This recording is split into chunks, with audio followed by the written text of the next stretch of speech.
200% tariff लगाऊंगा।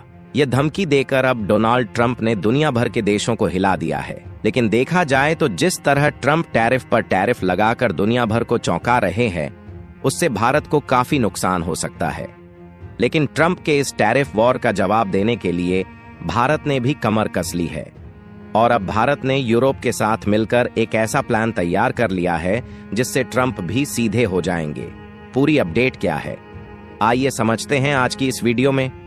लेकिन आगे बढ़ने से पहले भारत द्वारा अमेरिका को जवाब देने के लिए कमेंट में जय हिंद जरूर लिखें। दरअसल अमेरिका के राष्ट्रपति डोनाल्ड ट्रंप ने हाल ही में यूरोपीय यूनियन को एक बड़ी धमकी दी है, जहां ट्रंप की ओर से कहा गया कि अगर ईयू अपनी योजना के तहत अमेरिकी व्हिस्की पर लगाए गए कर को रद्द नहीं करता तो वह यूरोप से आयात होने वाली सभी वाइन और अन्य अल्कोहल उत्पादों पर 200% का टैरिफ लगा देंगे, जिससे न केवल यूरोप बल्कि अंतर्राष्ट्रीय व्यापार में भी हलचल मच गई है। और देखा जाए तो अमेरिका की ओर से स्टील और एल्यूमिनियम पर टैरिफ के जवाब में वैश्विक व्यापार युद्ध को और तेज करते हुए यूरोपीय कमीशन ने कहा था कि वह अगले महीने से 26 अरब यूरो मूल्य की अमेरिकी वस्तुओं पर पारस्परिक शुल्क लगाएगा, जिसके विरोध में डोनाल्ड ट्रंप अब 200% टैरिफ लगाने की धमकी दे रहे हैं। और अगर हम भारत की बात करें तो अमेरिका के एल्यूमिनियम और आयरन पर टैरिफ लगाए जाने की घोषणा के बाद भारत के कई बड़ी एक्सपोर्ट इकाइयों में हलचल मच गई है, क्योंकि अमेरिका को भारत से बड़ी मात्रा में आयरन और एल्यूमिनियम हार्डवेयर का निर्यात होता है। हालांकि एक्सपोर्टर कह रहे हैं कि अभी भारत अपनी आपत्ति जाहिर कर सकता है, इसलिए अब भी वे लोग वेट एंड वॉच की मुद्रा में हैं। लेकिन देखा जाए तो जिस तरह से अमेरिकी राष्ट्रपति डोनाल्ड ट्रंप ने एक बार फिर पूरी दुनिया पर चाबुक चलाया है और इस बार उनका हमला न सिर्फ विरोधियों बल्कि दोस्तों पर भी समान रूप से पड़ा है, जिससे वैश्विक व्यापार में तनाव का स्तर और बढ़ गया है। यहाँ पर ट्रंप ने भारत और यूरोपीय यूनियन (ईयू) समेत सभी देशों को चेतावनी दी है कि वे जवाबी टैरिफ रेसिप्रोकल टैरिफ लगा सकते हैं। गौर करने वाली बात यह है कि हाल ही में भारत और यूरोपीय संघ के बीच broad based trade and investment agreement (BTIA) पर बातचीत हुई है, जहां दोनों पक्ष इस साल के अंत तक लंबे समय से लटके हुए व्यापार समझौते को अंतिम रूप देने के लिए पूरी तरह से प्रतिबद्ध हैं। हालांकि टैरिफ और रेगुलेटरी स्टैंडर्ड्स पर गहरे मतभेद इस प्रक्रिया में चुनौतियां पेश कर रहे हैं। यदि यह समझौता साकार होता है तो यह भारत के लिए अब तक का सबसे व्यापक व्यापारिक समझौता होगा और देखा जाए तो अमेरिका के बाद यूरोपीय संघ भारत का दूसरा सबसे बड़ा व्यापारिक साझीदार है, जहां वित्त वर्ष 2023 से 24 में दोनों के बीच 190 अरब डॉलर का द्विपक्षीय व्यापार हुआ था। और अगर आपको नहीं पता तो बता दूं, भारत और यूरोपीय संघ (ईयू) के बीच मुक्त व्यापार समझौते (FTA) की बातचीत 2007 में शुरू हुई थी, लेकिन 2013 में दोनों पक्षों की अलग अलग महत्वाकांक्षाओं के कारण यह ठप हो गई, जिसके बाद 2021 में व्यापार, निवेश संरक्षण और भौगोलिक संकेतों जैसे महत्वपूर्ण मुद्दों पर एक व्यापक एजेंडे के साथ फिर से वार्ता शुरू हुई। ऐसे में अगर यह समझौता अंतिम रूप लेता है तो यह भारत के लिए अब तक का सबसे बड़ा और व्यापक व्यापारिक सौदा साबित होगा, जिसका कारण साफ है, क्योंकि अमेरिका के बाद यूरोपीय यूनियन भारत का दूसरा सबसे बड़ा व्यापारिक साझीदार है। लेकिन सवाल यह है कि आखिर भारत यहां पर क्या चाहता है?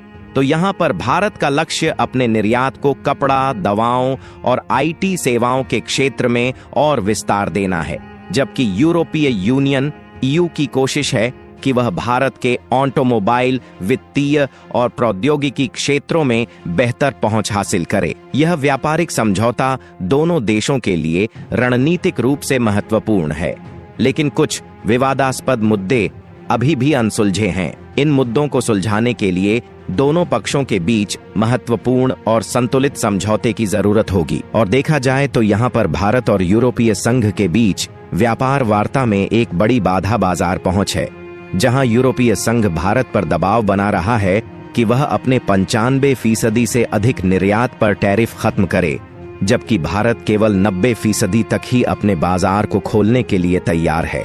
इसके अलावा यूरोपीय संघ पनीर और स्किम्ड मिल्क पाउडर जैसे डेयरी उत्पादों पर कम टैरिफ की मांग कर रहा है, लेकिन भारत अपने डेयरी किसानों की रक्षा के लिए पूरी तरह से दृढ़ है।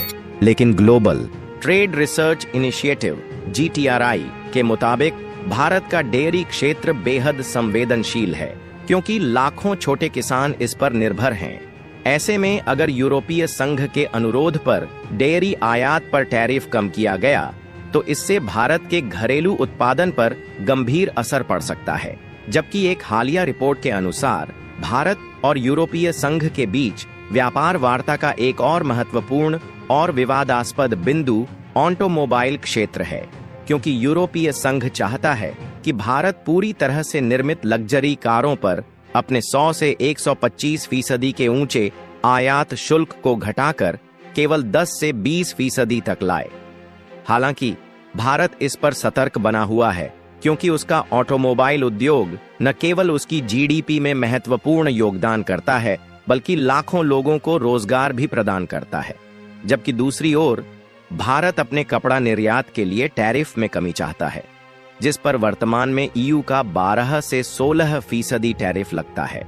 ऐसे में इन टैरिफ को हटाने से भारत के कपड़ा उद्योग को काफी बढ़ावा मिल सकता है, जिससे उसे बांग्लादेश और वियतनाम के साथ प्रतिस्पर्धा करने में मदद मिलेगी। क्योंकि देखा जाए तो भारत ने वित्त वर्ष 2023 से 24 में EU को $5.1 अरब मूल्य के कपड़ों का निर्यात किया। ऐसे में टैरिफ में डील इस श्रम प्रधान क्षेत्र को बहुत जरूरी बढ़ावा दे सकती है। और देखा जाए तो भारत और यूरोपीय संघ के बीच सेवा क्षेत्र भी महत्वपूर्ण बाधाएं पेश कर रहा है, जहां भारत डिजिटल व्यापार के अवसरों को बढ़ाने के लिए यूरोपीय संघ के general data protection regulation (GDPR) के तहत एक डेटा सुरक्षित राष्ट्र के रूप में मान्यता प्राप्त करना चाहता है। और इसके अलावा भारत अपने पेशेवरों के लिए आसान और अधिक लचीले अल्पकालिक व्यावसायिक वीजा की मांग कर रहा है, ताकि व्यापार और पेशेवर सेवाओं में बेहतर सहयोग हो सके। वहीं यूरोपीय संघ भारत से अपने बैंकिंग, वित्तीय सेवाओं और कानूनी सेवा क्षेत्रों में अधिक पहुंच चाहता है। इसके साथ ही भारतीय IT पेशेवरों के लिए उच्च वेतन सीमा और स्थानीय भर्ती आवश्यकताओं जैसी बाधाएं भी यूरोपीय संघ द्वारा बनाए रखी जा रही हैं। ऐसे में अगर भारत और यूरोप के बीच यह विवाद दूर हो जाते हैं तो यह समझौता न केवल दोनों देशों के बीच व्यापारिक संबंधों को नई दिशा दे सकता है, बल्कि वैश्विक बाजार में भी एक मजबूत उपस्थिति दर्ज करवा सकता है। हालांकि ट्रंप की नीतियों से पूरी दुनिया का माहौल बदल गया है, क्योंकि ट्रंप ने न तो चीन जैसे प्रतिद्वंद्वियों को बख्शा है, न यूरोपीय और न ही भारत जैसे मित्र देशों को। यहाँ पर रेसिप्रोकल टैरिफ को लेकर उन्होंने सभी देशों के लिए एक जैसी पॉलिसी अपनाने को कहा है।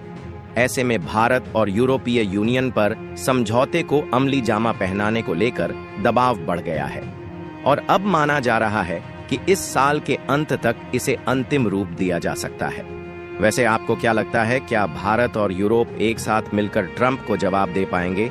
अपनी राय नीचे कमेंट बॉक्स में जरूर दें, और इसी तरह की भारत से जुड़ी इंफॉर्मेटिव वीडियो पाने के लिए चैनल को सब्सक्राइब करें, साथ ही बेल आइकन को ऑल पर सेलेक्ट करें। जय हिंद, जय भारत।